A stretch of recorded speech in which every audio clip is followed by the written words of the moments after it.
Here, yeah. Just center yourself Yep. between the two mics, sir. You all right? Mm-hmm.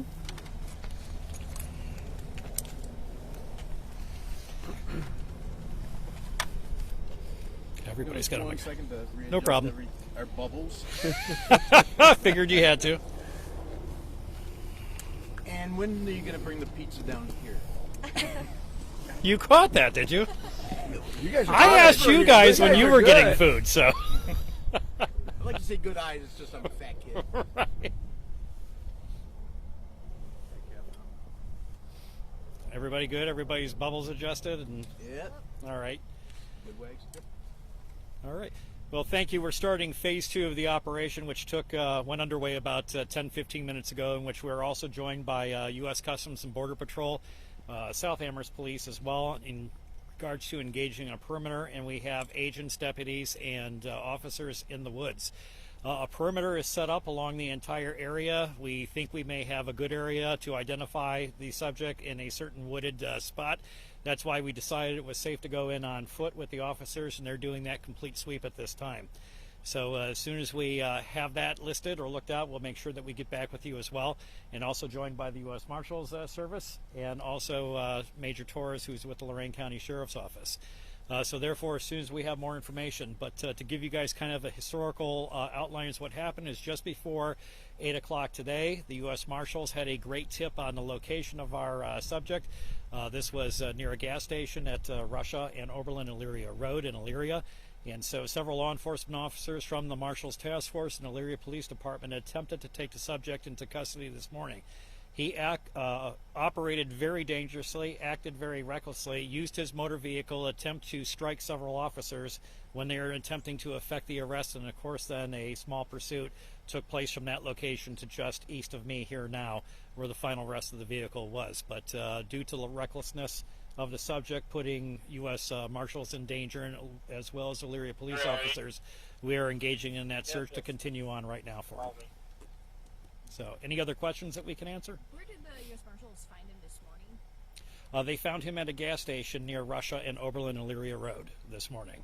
So they've been actively looking for him at the request of the Sheffield Village Police Department, because last Saturday Sheffield attempted to get him into custody. He fled from them, still had one handcuff, engaged in a fight with those officers, and he also has a prior history of flight as well, and evading arrest. Were those officers in Sheffield injured at all? No, the officers were not injured, but the search started for them after that, and they engaged the assistance of the U.S. Marshals Fugitive Task Force. And so then they uncovered him this morning at the location that they attempted to take him into custody. It was a well-planned out operation that the Marshals attempted to do. They even had a drone in the area. They had a secure perimeter, but the subject acted very dangerously and very recklessly, and then attempted to put those deputy marshals' lives in danger, and that's why we're attempting to locate him now. What's the warrant for? The warrant was for the assault on the 2 police officers, and he also had a parole violation as well. Is that what drug-related charges? I'm not sure at this time what that was for.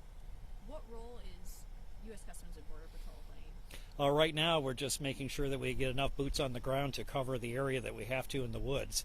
And so through our local partners, we engage U.S. Border and Customs. We also, the U.S. Marshals, who does this regularly on a basis, of course, the Lorain County Sheriff's Office, and then many of the local agencies that have joined us in attempting to conduct this search. Roughly how big is the area that you guys have created a perimeter? Probably about, what, a 3 square mile area, probably? Yeah. Yeah, a 3 square mile area that we're looking at.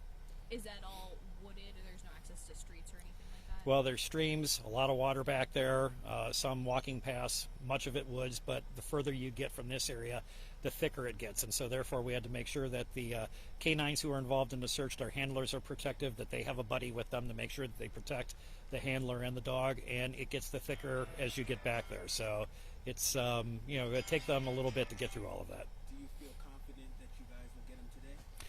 We hope that we would. There's other things that could have happened while we were setting up the perimeter and while waiting for other officers and deputies to come on scene. There could be a chance somebody could have picked him up. I mean, we've seen these things happen in the movies. Same thing could have happened here today. So we're still also uncovering other leads that are outside of the perimeter as well in an attempt to locate him. That area you're focusing on right now, what drew you to that spot? Is it you've just cleared other areas, or is there heat signatures there? We picked up some heat signatures near the area and some canine tracks that were taking us back into that area. And so therefore, once these areas were cleared by those teams, now we're focusing on the heavily dense wooded area back there. So everything else has pretty well been cleared up until that point. Have you received any tips from the public about him being elsewhere? No, nothing yet. I mean, we've had a lot of calls coming in from the public, which is great. We still want those calls coming in. Somebody looks like this, you know, riding a bike, somebody's doing, and we had stopped somebody. They were actually looking for collecting cans and bottles. That's what they were doing. Unfortunately, came across law enforcement because he fit the description of the person that we were looking for. But we have tips that come in. We don't want anybody to think that any tip is minor. Please call 911 if you see anybody fitting his description. It's been several hours now. Any updated message to neighbors, you know, if they have errands to run, you know, what should they be doing still? Yeah, just make sure that they come out to the roadblock area, check with deputies, check with marshals, and we can make sure, just like as we had a car leave before we went on the announcement here, that those, you know, residents have to get on with their day, and we'll make sure that we make that happen for them. Is he considered armed and dangerous? No one in this operation has seen that he was armed during the course of the day, and we have no other indication that he's armed and dangerous. But again, we don't know what he had in the car with him, and so we have to treat it as he is dangerous. And no law enforcement has been injured throughout any of this? No law enforcement has been injured, no. Is the car in your custody? The car is in our custody, yes. Are you doing door-to-door searches? We've done door-to-door all throughout the perimeter area, also to notify the residents, you know, about the sheltering in place when we have done that. But we have cleared all the residents, outbuildings, and everything within the 3-mile perimeter. Did he strike a police vehicle this morning?